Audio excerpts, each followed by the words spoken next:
Welcome to the Auburn Medical Group YouTube channel with a live program on play. Yes. Based off of Dr. Green Knight, the Dr. Green Knight blog that Dr. Gawain makes, but based on the post that you put up today about play that was in which journal? The American Academy of Pediatrics Journal. Because in addition to family medicine and internal medicine journals, you also read pediatrics. Pediatrics. Yeah, it's a little bit of everything. Procedures, we do it all. And this is a bit of a special program here. This is done as a live YouTube stream. So we are live on YouTube. And then in addition to that, it goes out as a podcast, which can be found wherever you get podcasts. It's called Auburn Medical Group. And then it's also on YouTube when it's not live. So some people will be watching this after it was live, wondering about who it is we're talking to, because people can actually contact us. And those are our patrons who on Patreon are able to find out how to call in on Skype, and also people who just comment while we happen to be live on YouTube. So the people who get something special are the patrons, and the people who still get something special because they can be a part of the conversation. You're here live with us. You're here live with us. We appreciate that. We appreciate those, a couple dozen people out there. So that's fine. Yeah. It'll grow as we get more of a following and do this more regularly. We do need to let you know we won't be doing it next week because next week it's Labor Day. We will be laboring. Yeah. Wait, having babies? Is that what that means? Is that what? It would be funny if you were laboring on Labor Day. I guess it's not too funny, but not for the person in labor. Probably not. I was born on Labor Day. It's not a joke to them. Well, maybe after years later they can laugh about it. But, yeah. So, if you're born on Labor Day, let us know in the comments. That's another way people can communicate. In the comments after the show, you can. There's always, if you're watching on YouTube. If you're listening to the podcast, not so much, harder to get a hold of us that way. Right. So we had this here. The patrons. You are welcome to call in with your questions about play. We'll go ahead and start talking about it, but you're welcome to call in on the Skype. Those of you who know how to reach me on Skype because you're patrons, we're ready for your call at any time. Otherwise, we'll go ahead and talk to some people here. Yeah, and I guess you've the sound is working, so that's good. People saying hi from all over Houston. Bonnie Rodriguez, she is Brio, some of our regulars, Anna Black, Angelo Cotto. Thank you for watching. We appreciate that. Thanks for being here live with us. We appreciate that. Yep. So, should we talk about jump into the children and blog play post. And why it is so important? It's important, huh? Yeah. So, who knew? Playing as a child was important. It's got so many. How do you even determine something like that? You put a kid in a box and don't let them have anything to play with? And that's right. See how they're different? They actually, psychologists do studies like that. They've got kids in boxes? They don't, but they have studies from, I don't know what country it is, but there was some country where, there was some mass genocide and there were a lot of the parents who were killed. So they had all these babies, and these babies, they just didn't have enough people to play with them. So they weren't held, they weren't played with as much. And unfortunately, they do come out with some psychiatric problems because of that. Very sad. Wow. So it's very important. So this was actually a statement put out by the American Academy of Pediatrics, essentially encouraging more play in kids. And they have a lot of reasons saying that it has declined, and they make some recommendations on what we can do to try to increase it in our kids. So declined? It has been on the decline. How do you measure something like that? So I don't know exactly, because they didn't really comment on how it was measured. They just, a lot of it was commentary on things that have changed in schools, the bigger focus on math and science and reading with the No Child Left Behind Act, which went into effect, I believe, in 2001. Those put a heavy emphasis on reading and writing, all the didactic stuff that you find in schools. And unfortunately, because of that, PE and recess were cut back. Now, this was after I was in school, so I can't say I have any experience with that. But I have heard that from multiple people, especially in public schools, and especially public schools in lower income and underserved areas, because they're the ones that their scores unfortunately are a little lower, so they focus much more on those didactics. So. Okay. Yeah. Well, let me throw out that people can use the Skype, and if you're trying the Skype and for some reason it's just not coming through, there's also an alternative. I will let you know. Those of you who know how to reach through to my phone by alternate means, that would work too. So we're ready for either through Skype or not through Skype, just any call we'll be able to take. We'll be able to talk with you about questions about play. You were talking about how recess has been reduced, PE's been reduced. This was the No Child Left Behind, went into effect in 2001, I believe. Okay, that's right around when you graduated from high school. Right, yeah, that's okay. I graduated in 2000. So this would have affected your younger cousins. It would have. I actually haven't talked to them about it, but yeah, with pretty much schools being scored on the scores that kids get in these areas, reading, math, etc., more emphasis was placed on that. So kids were getting less play, less free time, less recess, and it was detrimental. And they're essentially they laid out a few reasons why we should have play. First of all, there's a lot of different types of play. What are the different types? So 4 main types. There's and these are all important in development. One of them is object play, where you find something manipulative or something you can play with an object. Learn to be manipulating. Yeah. Yes, we want. That's right. Legos, blocks. So we're talking about manipulating with their hands. Yeah, exactly. So very, very important for development of hand-eye coordination. Actually, creativity, trying to change that object or make it something that it's not, being more creative. So that's one. Another one is locomotor or rough and tumble play. That's like wrestling, playing with others. I wrestle with my sons all the time. We really enjoy that. That's a good thing. As long as no one's getting hurt, you're not going crazy, not jumping off. Oh, that happens sometimes. Yeah, it's usually me that gets hurt. Yeah, I think I mentioned that in one of my other posts. Yeah, so you can get knee and elbow. But yeah, it's very important. Again, motor coordination, the more gross developmental coordination there. Gross as in general. Yeah. Communication, obviously. Ouch, that hurts. That's a good thing to be able to communicate. Yeah, and knowing boundaries, knowing that other people have a bubble, that you can't really get too close to them unless they allow you to. That's very important. We have a cat right now that's needing to learn that. It needs to learn. That's right, yeah. Honor Lucy's bubble. Honor the other cat's bubble. Yes. And you won't get scratched. And his dad. Right. Yeah, right. The third one is outdoor play, and that would be recess, PE, all those things, going outside, riding your bike after school, all those things are very important and need to be done because that's interacting with the environment, learning how to communicate if you're with others, lots of good development there, and just getting out, getting some fresh air is good for you. Okay. So object, what was the second one? Relational? Locomotor or rough and tumble. Locomotor. Yep. Outside. And outside play. And, the fourth one's escaping me right now. Who read my post? It wasn't like team sports or... No, it wasn't that. They actually don't really comment on sports. Well, that'd be with the locomotor, I guess. Yeah, right. I'm going to get a little cheat sheet here to bring up the fourth one. You go ahead and do that. Rough and tumble, locomotor. Object, and actually you go ahead and look it up while I comment on object.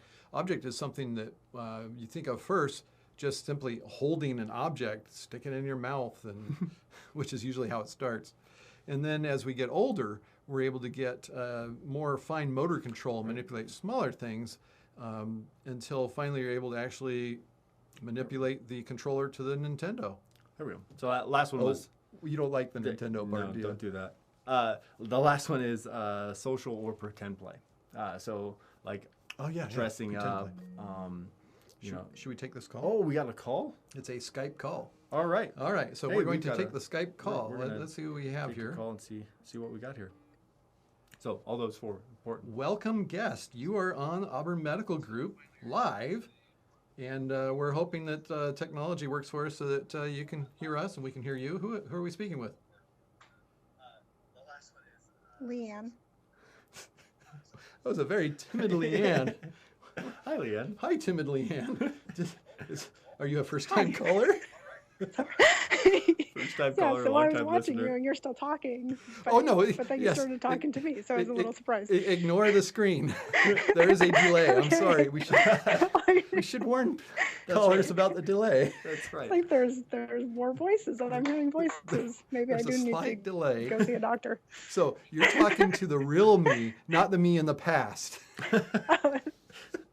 Yes. It's very That's confusing. good. Okay. It's like she's watching Like this on time YouTube the travel, next right day here or on something YouTube. and talking to me.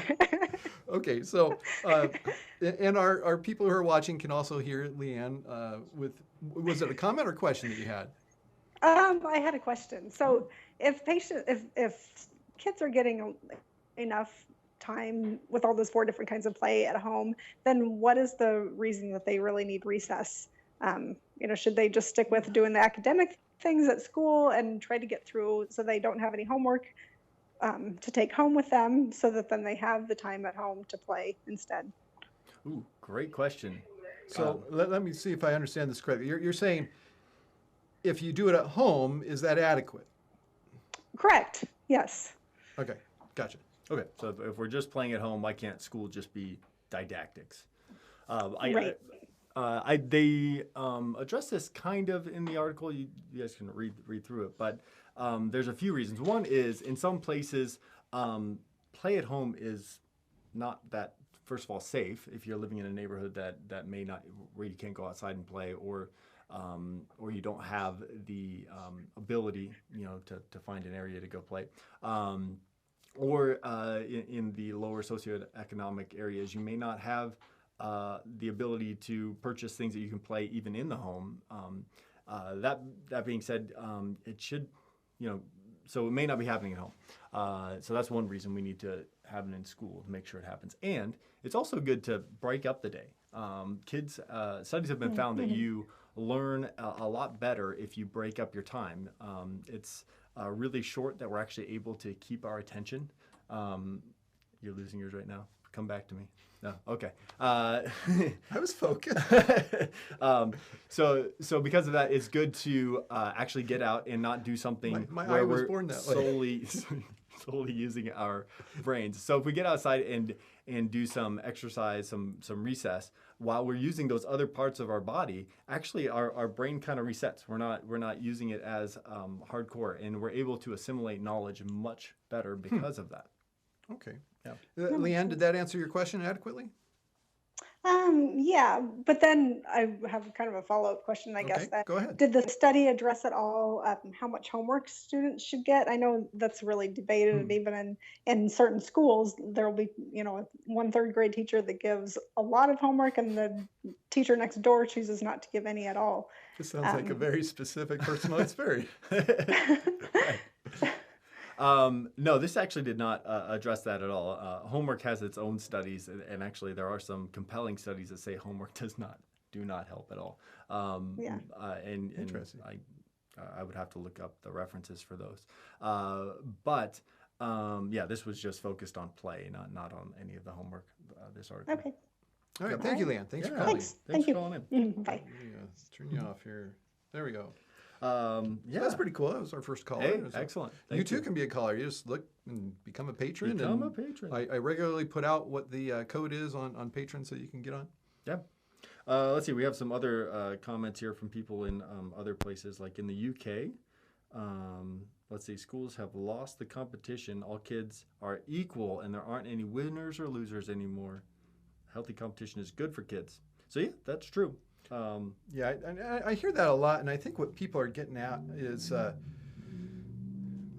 people accuse Mr. Rogers of being responsible for everybody gets a prize, and that's a false accusation. There are those of us who want to affirm the value of children just because they are, without them having to perform and achieve something. That is different from everybody gets a trophy. Right. You have a base value, and because you are really what I'm doing is speaking to those parents that their kid is nothing if they're not right. some kind of we know those achiever in parents. something. That's what we don't want to have. You can still have trophies for the ones who excel. That's fine.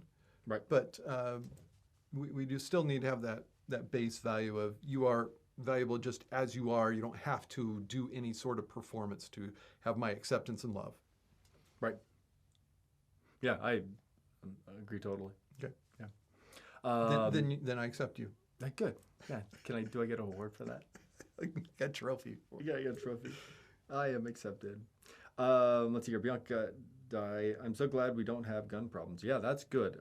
I mean, I live in a very safe neighborhood myself, so this is something that I fortunately don't have to worry about and can't even imagine having to worry about my child playing outside because of violence, gang violence, gun violence, whatever it is. I can't imagine. Which are being in very those real threats to circumstances. some people. Absolutely, yeah. And not to other people who think they are. Right, that's true. There's a lot of There's been paranoid Penelopes out there yes. who won't let their kids out. Yeah, Won't let them walk to their neighbor's house because they're going to get abducted. Right. Yeah, and that the stats actually tell us it's no different than when we were kids and used to play out till the street lights That came on. is interesting. People think, oh, it's so terrible. We hear these things on the news. Yeah. Yeah. Yeah. The stats are no Every different. time there's an abduction anywhere in the country, you hear it on the news. Didn't used to have them get into the news so much. Well, we didn't have when we were younger. Yeah, And we didn't have the 24-hour news right, cycle. the and ability to have news from we didn't have afar. Twitter. So every little thing we hear about. Yeah. Right. Whereas yeah. So it's still fairly uncommon. don't think that the world's so much worse than when you were a kid because of a difference in what's being reported or how much attention you're paying to what's being reported. Angela Cobb actually just commented that she says that she has 3 teen daughters and she's afraid every time they leave the house.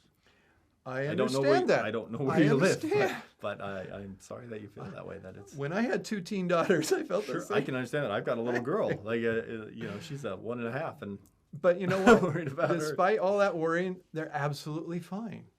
And we let them do things. We let them go to the river or go with friends, and they're fine. Right. So there's a lot we can worry about, and sometimes it's legitimate. Mm-hmm. Sometimes we need good counsel from people around us to help us let us know if we're off being too extreme or not in this worrying about things. So Bianca actually has a good comment here that can lead into something. She says, here in the UK, our children start school at 3. Do you think that's an advantage? At 3? Here in the United States, young. kids have the option, I guess, of starting school that young. It's called preschool. Kindergarten is where school officially starts. That's at about age 5. So for the 2 years before that, at age 3 and 4, you can do preschool. And my kids did do that.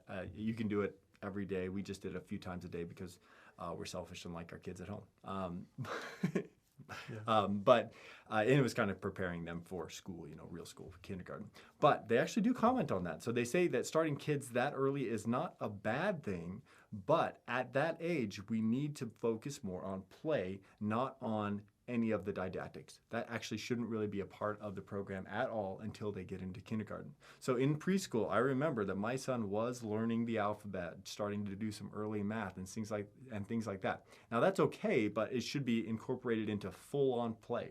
That's how it should be done. It shouldn't be done through sit here and I'm going to teach you. With little 3-year-olds. With little 3-year-olds, I know that's a little tough. It's going to happen, but it can still happen. I mean, when I'm playing with my little daughter who's 1.5, we're still teaching her. She is developing. She's learning. That's how she learns to talk. That's how she's learning to communicate. That's how she learns that just throwing a fit's not the best way to tell me what she needs. She actually needs to use her words. And things like that. So these are better things that they need to learn in that really early stage, age 3 and 4, in the preschool or early school in the UK. We need to advocate more for play, and it should be mostly that, very, very little didactics. That's interesting. There were people that I was aware of in the 90s who were promoting very strict discipline in very young children, and probably were going against what we're finding with the importance of play. They were saying that they're capable of more than we give them credit for, and they can sit and be at attention, and they may have been capable of it, but it sounds like this. But yeah, there was this research suggests that there. may not have been the best thing for them in the long run. Right. Yeah. Okay. Kids at that age have a very malleable, very absorptive brain, so they're going to be able to bring in a lot of information. They're going to be able to learn a lot. But if you're doing that at the expense of play, it's not worth it because play has so many vital needs that happen later in life. One of the biggest ones is social interaction. In play, you're learning, like I said, learning how to deal with other people, especially that group play. And that is very important, especially in today's world where most jobs, you've got to have interaction with other people. You've got to have a cooperative team where you're working together to get a project done, especially in Politics. all of the Silicon Valley jobs. I was going to say, any business. Yeah, Any pretty much business. anything. Our jobs, interacting with people, and that is learned early on, and that's what is used And throughout your continues. whole life. Oh yeah, absolutely. Yeah, that Okay. continues. Excellent. Any Yeah. other comments we need to get to before the end of the Let's see show? here. No, that's probably about it. Thanks for all your comments. Thank you so much for the comment. Thank you, yeah. Bianca, for the interesting insights from the UK.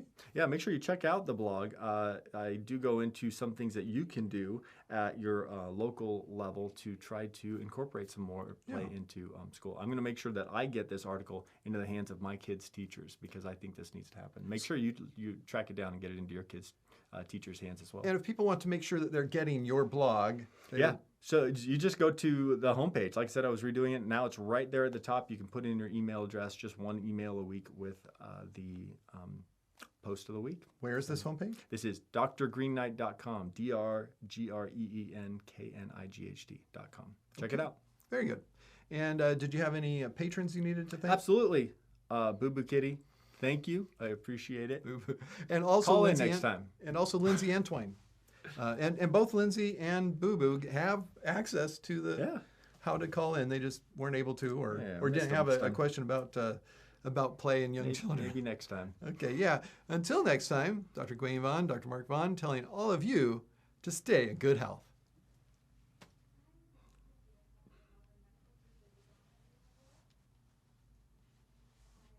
And now that we